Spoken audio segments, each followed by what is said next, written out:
How to connect Trust Wallet to every DApp on mobile. Hello everyone, welcome back to the channel. In this video today, I'll guide you through the steps on how you can connect your Trust Wallet to every DApp. Now first things first, you can go ahead and open up Trust Wallet. So once you open up Trust Wallet here, what you want to do next is you want to head into settings at the top left, head into preferences, and you want to make sure that you have enabled the DApp browser here. Connect DApp automatically. Then what you can do is you can head into discover, and now you can head into any wallet page. So if I head into app dot, so here I'll be able to get the results here.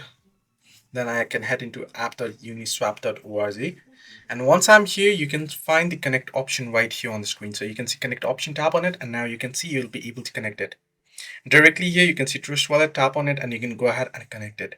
So this is how you can connect Trust Wallet to every DApp on mobile, or you can do it similarly on PC as well. Hope this video helped. Do like and subscribe.